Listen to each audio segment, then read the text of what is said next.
You were dropped in the one in the water. Najua, I think it's important even before I talk, we need to introduce some key people here. Kama huyu kijana. There is also another comrade. This one who is representing Ata Huyo, and this one who is representing Bob's family. Is anyone representing Longman? Longton. Nani anakuja? Ako wapi huyo? Hebu pigia simu ndugu yangu. Harakisha yeye.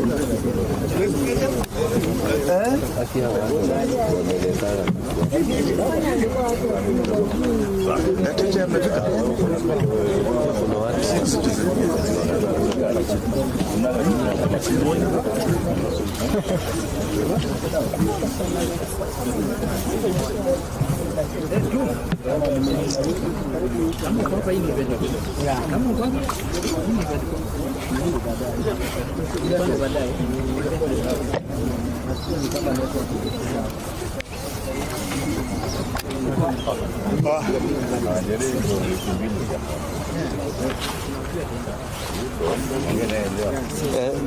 Any luck? Okay.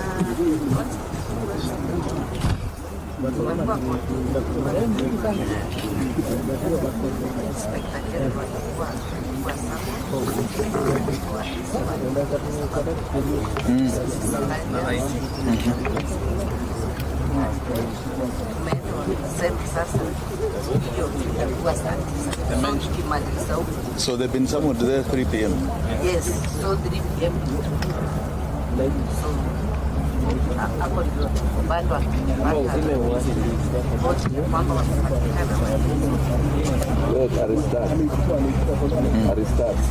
Okay, so who do you think I should introduce here? Joshua Okaya. So what we'll do, we'll ask everybody here to introduce themselves. Okay, are we ready? Yes. Asanteni sana. We want to thank you all for coming, especially the fourth estate. This is a very serious moment in our country's history. We are going through probably the worst times of constitutional delinquency we have ever witnessed from a head of state. We have a head of state who has decided that the constitution is irrelevant. We have police officers and so-called armed forces that have decided that our democracy and the tenets for which our forefathers fought for this country have been suspended. There is only God that we recognize that is above us. Everybody else is below the sovereign Kenyan. That is the wish of God. That is the constitution of this land. We have a statement here in relation to the killings and abductions that have been going on in this country ever since the peaceful demonstrations that started in June. Many of us on this table are victims of this. We have families here that have been so devastated by the loss of loved ones, especially young ones. But before I read this statement, I would appreciate your patience in recognition of some of the people who are seated here with me. Some people who are here with me have suffered untold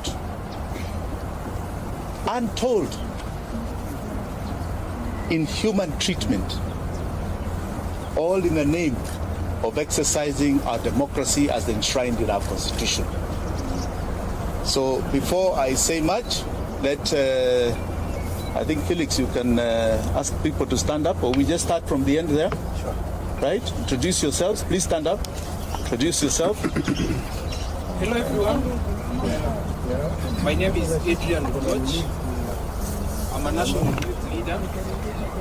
And as of the moment, we are leading university student activism to reinvent and bring back the student activism that we've been having for a long period of time that we have lost. Right now, the major discourse has been on the new funding model and the role that has been in the education sector.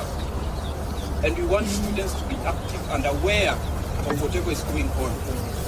We are not in support of whatever the government has done in trying to call out student leaders in having personal meetings, which is not effective towards the success of education. That is why we are taking a team of students to stand up for the students and majorly for all our individuals who are being threatened, including students themselves, by the anarchism that is being displayed by this government. Thank you. Thank you.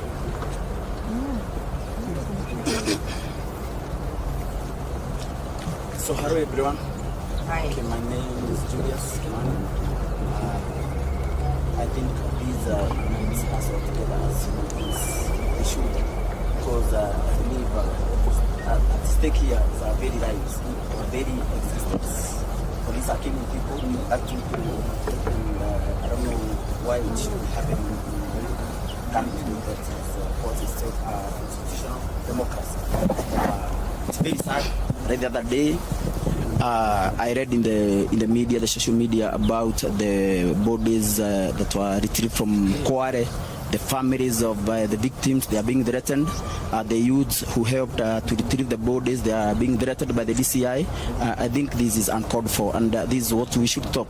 I don't know why people should lose their lives for someone to cling to power, for someone to refuse to get out of power. I think people have spoken. The people of Kenya, we saw the protests. People came out in numbers, and they spoke clearly and loudly, and they said, we do not want you in power. We do not want President Ruto in power, because this man came into power through lies, lying to the people of Kenya, and this is what we are dealing with. We are dealing with an evil system that people who will stop at nothing to continue killing into power. This is the problem that we must deal with squarely and know how to get out of this mess. Thank you so much for now. All know Kimani is a one-man army. Yes. Kamau, sorry. Endelea, Kamau. Thank you.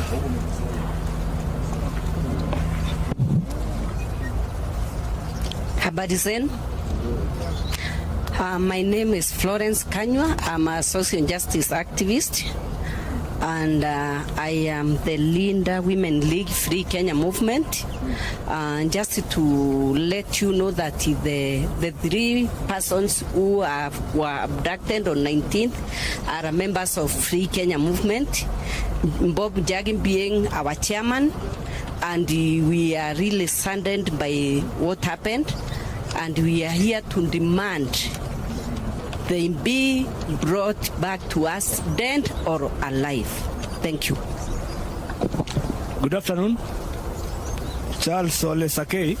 I'm Charles Olesakei from Kajiado County, youth leader from Kajiado. I am here representing Bob's family. I am from Free Kenya movement. We have been on the ground with him, championing for our rights. And the reason we are here today is because someone somewhere has decided to criminalize the right and freedom of protesting. So ndio kwa maana leo tumekuja hapa kwa sababu wenzetu waliweza kuchukuliwa. Hatusemi walishikwa, walikuwa abducted. Serikali haijatupatia majibu leo, ikiwa ni siku ya 15 tangu hawa vijana kuchukuliwa na kupotea. Polisi wamedinae kwamba waliwa arrest ama wanawa detain. Lakini tumekuja tujiulize pia, kama polisi wanasema hawakushika hawa watu ama hawayuko na hawa watu, watuambie nani wako nayo. And I want to ask, itakuwaje kuna militia inaoperate kwa hii nchi na rais anasema hajui? Anasema hajui kwamba kuna watu wamepotea. The president the other day said that he is not aware of anybody who is missing. So mimi nataka niwaulize, inaweza kuwa kuna mtu anaongoza hii nchi na hajui? Okay. Sawa, asante.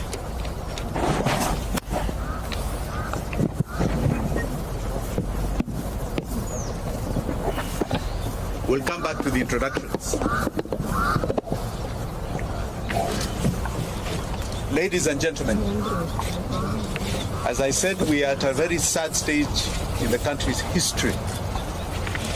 I'm going to read this statement and know that it has been compiled by all of us because we want to send a message directly to William Samoei Ruto.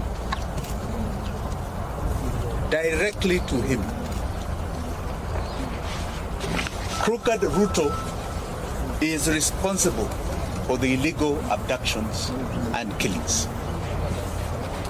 Today, we stand in solidarity and empathy with all the families here and those who did not make it to come for their sons and daughters who have been abducted and have disappeared. It is devastating for a family and friends when a loved one disappears. Yet this is a harsh reality facing Kenya today. I myself am very touched by the plight that has been going on, and more so because Bob Jage and the Longman twins came to visit me in Kamkunji after I was illegally arrested by the police. They were abducted after visiting me. This is 3 weeks now, and they have not been seen, notwithstanding a lot of the court orders. So this is a direct affront to some of us personally. Your pain is my pain. We are sounding the alarm. We are on the edge of an abyss and moving speedily in the wrong direction. We must wake up and collectively demand for truth, accountability, and justice. Many times it is said that if it happens to one, we keep quiet. It happens to another, we keep quiet. Eventually it will land in each of our doorsteps. We saw this during the abductions of so-called terror suspects. We've seen it over the years. But because there is a security team that tells us that it's for our benefit, we keep quiet. Today they have extended it to people who have been peacefully demonstrating in this country. Abductions is becoming a way of life. Extrajudicial killings, a way of life. This is not the Kenya that was envisaged even by the makers of the new constitution. The terrifying illegal abductions, enforced disappearances, and extrajudicial killings in Kenya remain a state strategy to spread terror amongst us. The feeling of insecurity and fear it generates is not limited to close relatives of the abducted or the disappeared only. It affects each and every one of us. Illegal abductions and enforced disappearances violates the right to life, liberty, protection before the law, and protection from other cruel, inhumane treatment and punishment. Abductions victimizes the families, relatives, friends, and victims and survivors like we have here. We have a young man here who was abducted all the way to Maragua. He'll tell you his story. Abductions are a gross violation of the international law, including the Rome Statute. Abductions are kidnapping. Please understand, the state is kidnapping people, kidnapping Kenyans.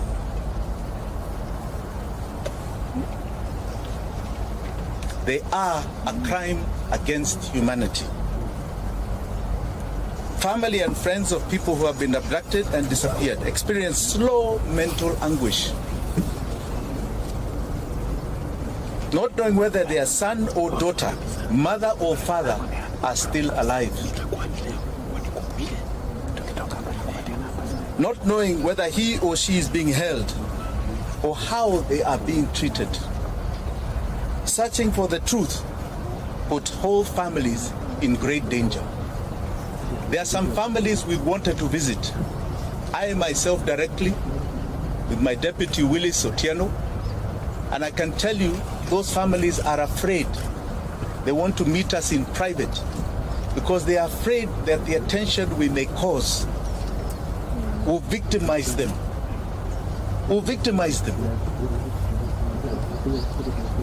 No order or instruction of any public authority, civilian, military, or other, may be invoked to justify a form of abduction, kidnapping, to enforce disappearance.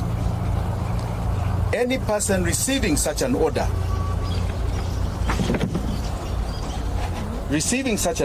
or instruction shall have the right and duty to not obey it.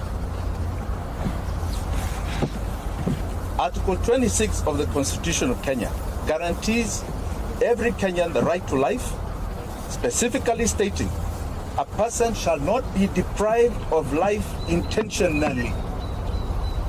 Article 28 and 29 of the Constitution provides the human dignity, freedom, and security of the persons, which includes and not be subjected to torture or treated or punished in a cruel and inhumane manner. The Inspector General of the National Police Service, under Article 245 of the Constitution, must exercise independent command of the police. We have seen what is going on. You have an IG who stands up and says you can demonstrate. It's in the Constitution. 2 days later, he's chasing everybody from the streets and his officers are shooting. Who is giving him those orders?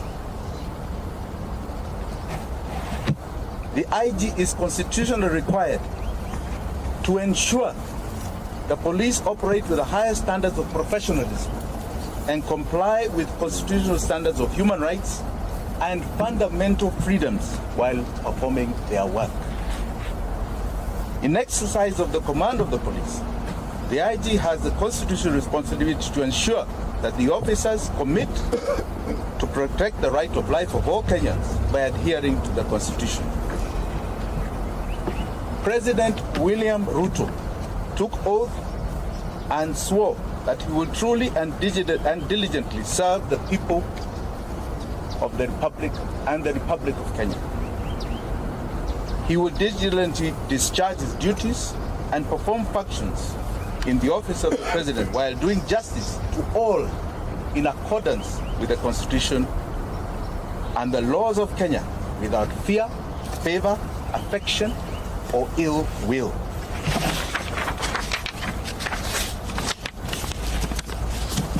President Ruto, and I say crooked Ruto, the crooked man, took oath and swore to faithfully bear true allegiance to the Republic of Kenya and will obey, observe, protect, and defend the Constitution of this country. And he will protect and uphold the sovereignty, the integrity, and the dignity of every single Kenyan. That is an oath you are swearing to God before 54 million Kenyans. Regrettably, today it can be confirmed that crooked Ruto has not only violated the Constitution of Kenya, but has contravened his oath of office. He has become a constitutional delinquent. For the avoidance of any doubt, if any of you have any, crooked Ruto is solely responsible for the abductions, enforced disappearances, and the murders of young Kenyans, Gen Z. He has turned his police force into a political militia. Kenyans must never forget William Ruto's history. And Kenyans will never forget what he's doing to us today.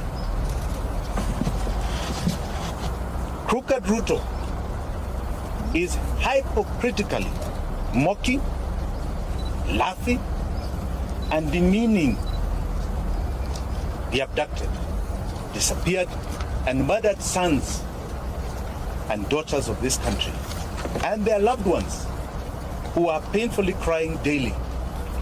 The only crime they have committed is exercising their constitutional and democratic right to peacefully and unarmed demonstrate on the streets in our country. We will not yield to Crooked Ruto's tyranny. We will not. Because to yield is to advertise to all those that have fought for the democracy that we have today, starting from 1920.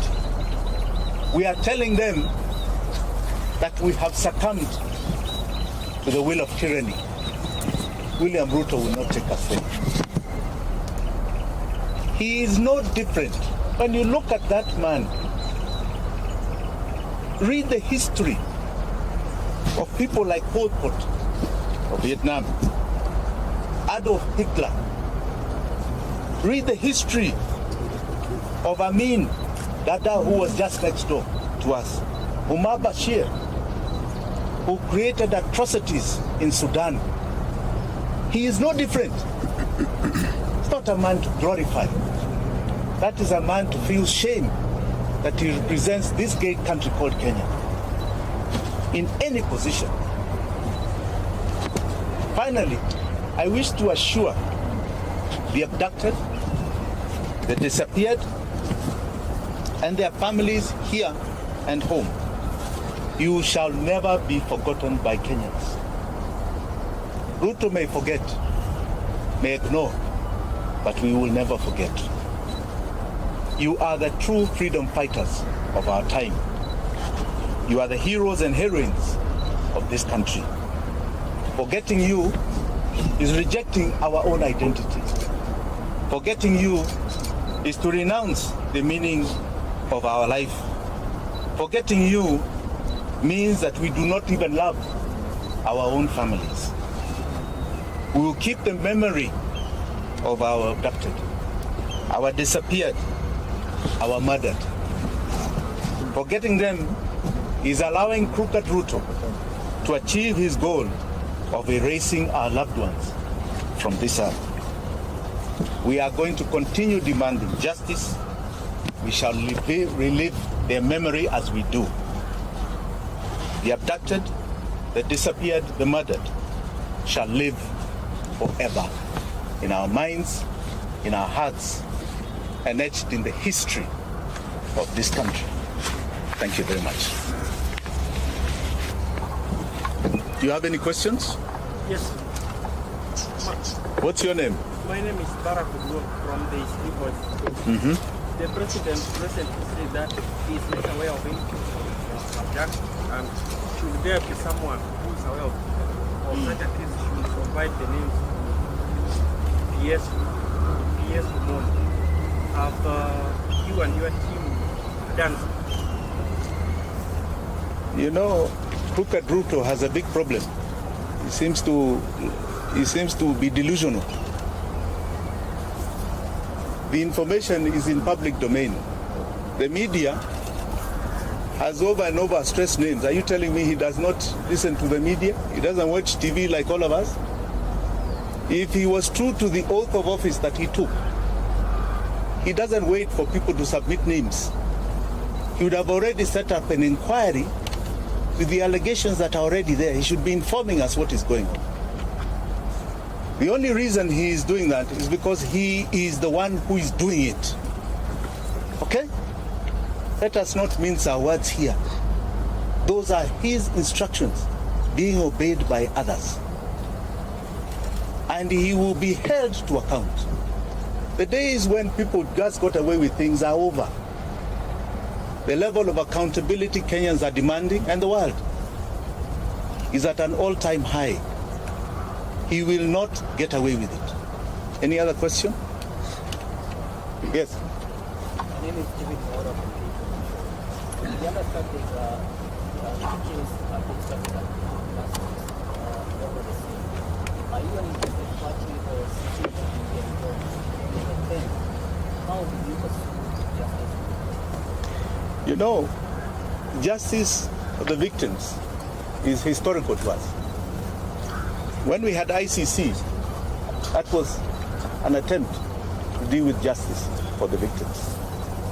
We had 1,400 people who died, 2007, 2008. Today, we are talking, we don't even know the exact number. We have bodies in the mortuary, unclaimed, unidentified. We have bodies being found in rivers and swamps and dump sites. We don't know how many. We can only estimate there may be a few hundred. I think we must start looking for justice elsewhere. We are going to make sure they are accountable in this country. One of the greatest cases that has happened, and I like you to all follow this case, is the case of justice for Baby Pendo. Baby Pendo was murdered by police in 2017. And that case is coming up October the 3rd in our High Court here in Nairobi. That case is taking to court what you call the commanders of that case.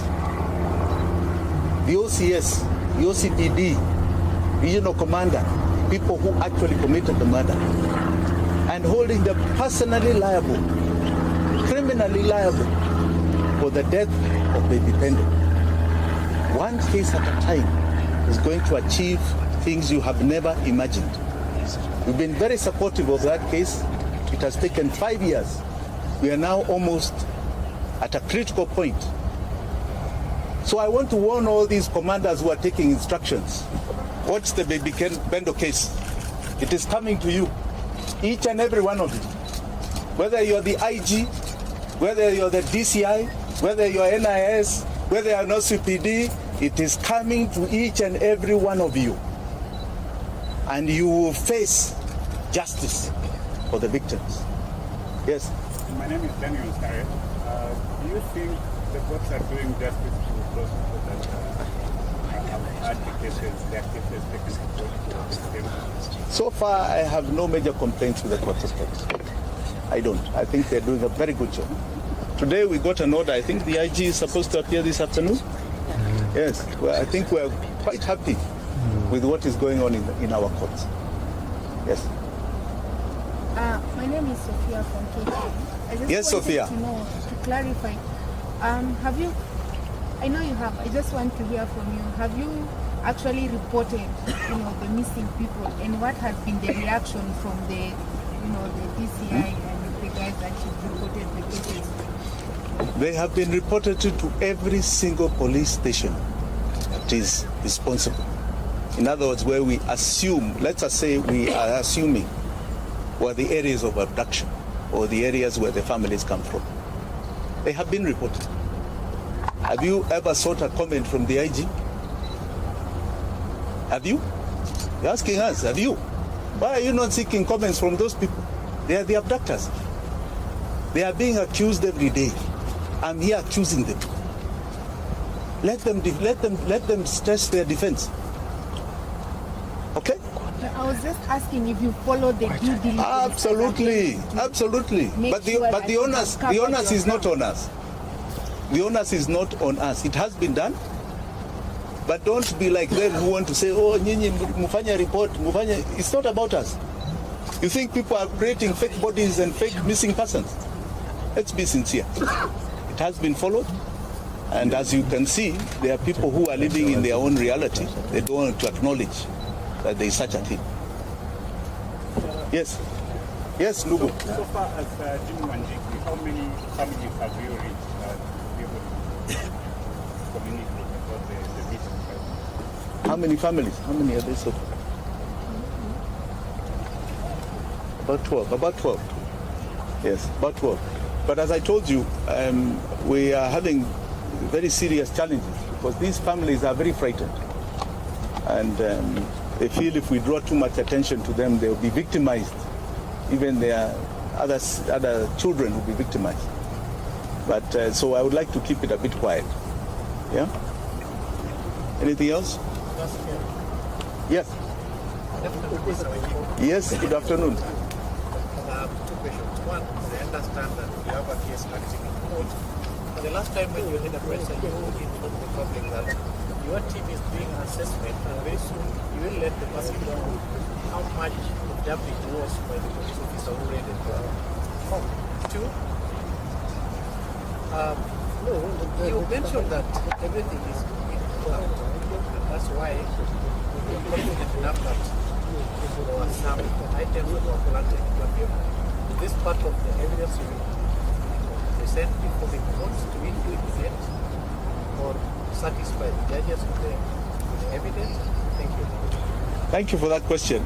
You know, I didn't call this for myself. I was here to talk about others. Kesi yangu itakuja.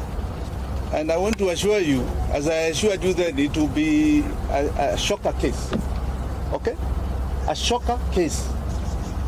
But I'm not here today to talk about that. I'll come to me. Today, I am here. All right? There are people who are not here, who have not only died, others have been abducted. We don't know whether they are dead or alive. I think that's really the concern. Mimi niko hapa, niko hai, niko sawa. My family wako hai. Sindio? So we'll come to that. Yeah. Sorry, last question. Yes. We know some of the people that were abducted, they are body wanategemewa kama watu kwa familia zao. I mean, you as breadwinners. Yes. Yes. You as is there any way that you feel like you're going to be able to support them until they... My friend, why are you asking me of private arrangements? Sio hapana kitu ya public. Kuna watu wengine ambao wanasema kitu. Any other question? Yes, ndugu yangu. From? Sorry.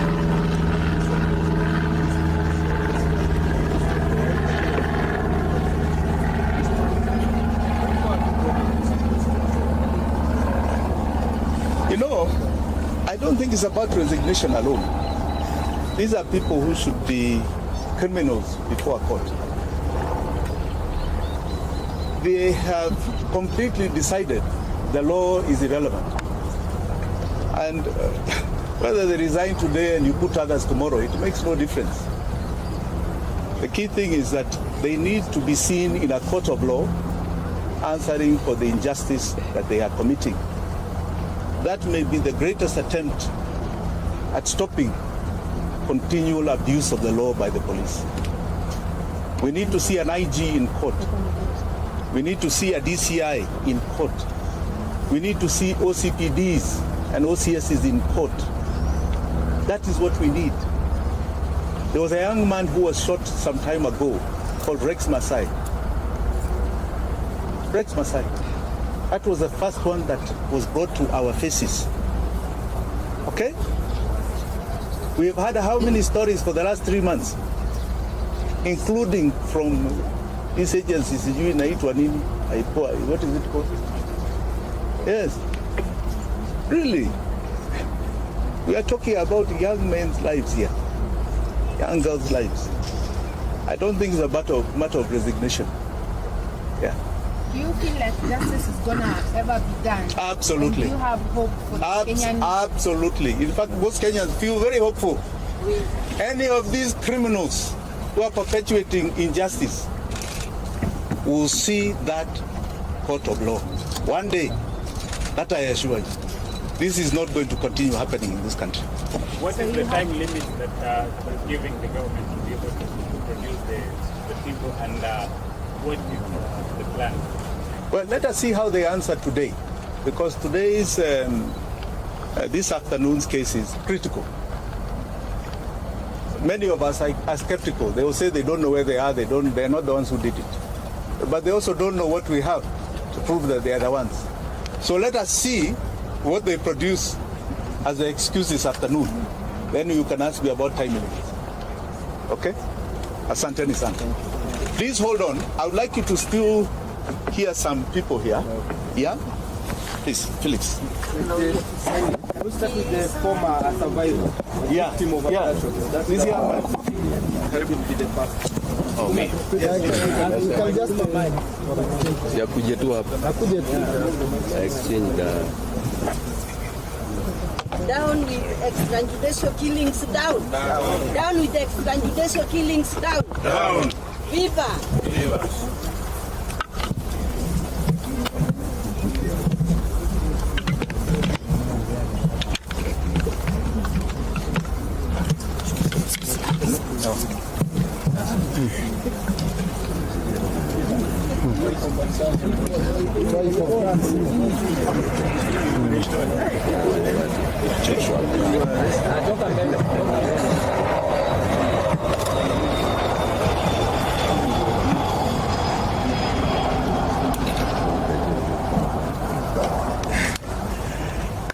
Good afternoon. My name is Joshua Okayo. I am a student undertaking my advocates training program at the Kenya School of Law, and also the president of the Student Governing Council at that institution. I have been very actively participating in protests that we've seen in the past 2 months. And I remember on 18th of June, I met Advocate Wakili Willis here. We were actually with him on the street. And it appears to me that this was history writing itself. I got abducted on 26th of June and was released, or rather when I realized that I was released, that was 28th of June. Because I found myself at the bank of Maragua River in Murang'a. So today I'm here in solidarity with the families, friends, relatives, and everyone else who are related to our brothers and sisters who have since gone missing but have not been found. I am here because this speaks to me. I am here because I identify with the case in question right now. Were it not for efforts like this, were it not for such pressure, probably I would have been found dead. Sometimes I sit down and reflect, and I see the mere reason why I should also fight for other people, the way my friends and the whole nation fought for me, and they ensured that they remembered my name so that they released me. So at this juncture, remember their names, remember Jagi's name, remember everyone's name. And I would encourage Kenyans to all push for the release of these people. And to William Ruto, the young people are on your case. We are on your case. You have seen people going around the country exposing fraud, exposing theft and corruption. That is just a process to ultimately get you out of office. It might take time, it might be slow, but I can promise you, ultimately, the voices of the people of Kenya shall reign supreme. I want to say, Paul, to the families, because I know how this affects families. When I was abducted, and it was now 2 days, my family members were in distress. They were moving everywhere, calling all my friends, trying to find out where I was. they could do nothing. And you know, the problem is that we have a generation that believes we are very powerless to the extent that a president cannot be called by name. We have to change our view, and we have to avoid this self-aggrandizement that has been, the impression of self-importance that has been sold to us, and we have to call everything as it is. So I'm here because this is very painful, and if I remember that I was once in such a situation, I feel very sad.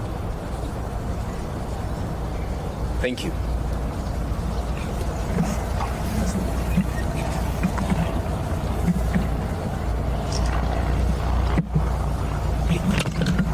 Free Jamil, free Jamil, free Jamil, free Jamil, free Aslam Longton, free Aslam, free Bob Jage, free Bob Jage, free Bob Jage, free Bob Jage, free Jamil, free Jamil, free Aslam, free Aslam, free Aslam.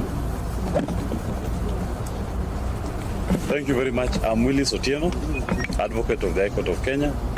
I'm involved in some of the litigations that are seeking to hold the police and William Ruto accountable for the forced disappearances and abductions of our young people. You all recall the story, for example, of the father of the alleged Equity Bank manager decided to live with lions and hyenas as part of torture, a forced disappearance, and the gentleman was held for over 3 weeks.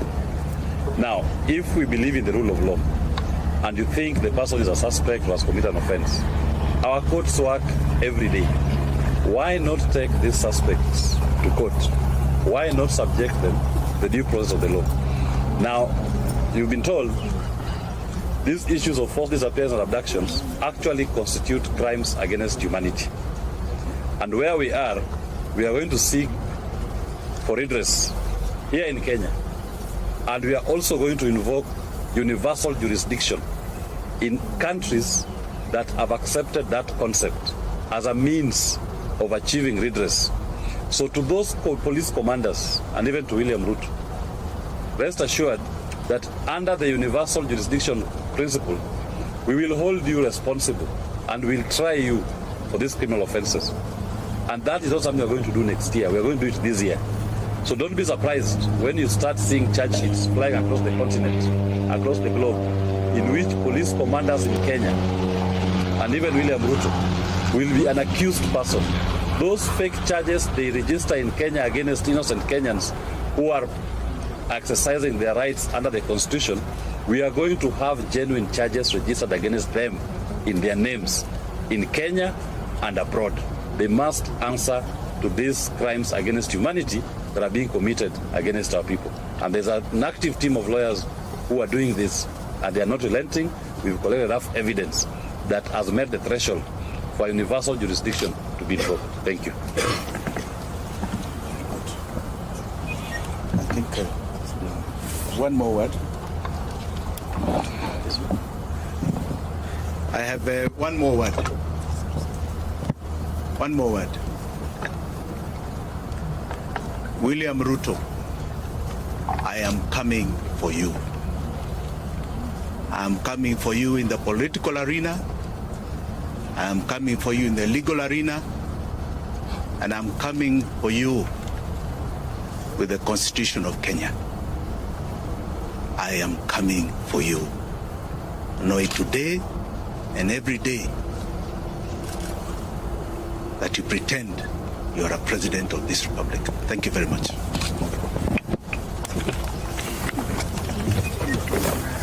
Wasiende kuchukua hiyo. Ngojeni.